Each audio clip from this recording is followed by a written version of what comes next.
चाहे वो टाइट देना हो, प्रेयर करना हो, माता पिता की आज्ञाओं को मानना हो, किसी के खिलाफ झूठी गवाही ना देना, कुछ भी हो, वो छोटे से छोटा हुक्म जो जीसस क्राइस्ट के मुंह से निकला वो एक लंबा बड़ा असर आपकी लाइफ के अंदर पैदा कर सकता है। जब आप रूथ की स्टोरी को देखते हैं, आप गांव में बहुत सारे लोग रहते हैं, कितने लोग गांव से आते हैं, पिंडों से आते हैं, हाँ देखो आधे लोग होंगे। तो जब आप गांव में होते हैं तो आपको मालूम होता है कि आ वाला जमींदार जड़ा ना ये बड़ा कंजूस है। गांव वालों को पता होता है कि कुछ जमींदार ऐसे जो रोज लस्सी बांटते हैं फ्री में। मेरी बात समझ आ रही है कि नहीं?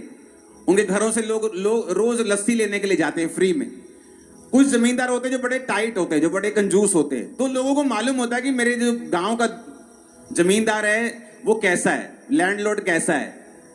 तो जब रूथ बोअज के खेत में वो चुगने के लिए गई, दाने चुगने के लिए गई, तो वो पता करके गई थी कि कौन सा खेत है जहां मैं जाऊं तो अपनी सास का पेट मेरा पल जाए।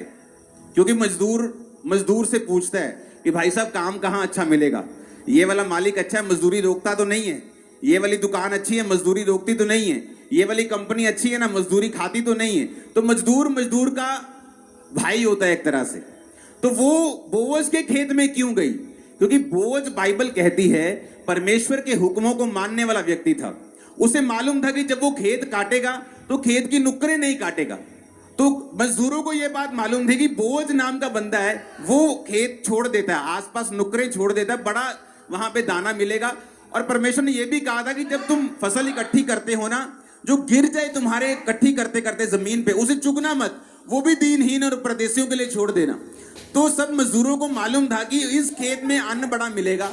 तो रूथ इसी पूछाहट में, क्योंकि वो जानती नहीं थी उस इलाके को, तो सडनली उसको सपना तो आया नहीं होगा ना, वो इस इलाके को जानते, तो लोगों से उसने पूछा होगा। तो लोगों ने बोअज का खेत रिकमेंड किया कि वहां पे चली जा, तेरे को कुछ ना कुछ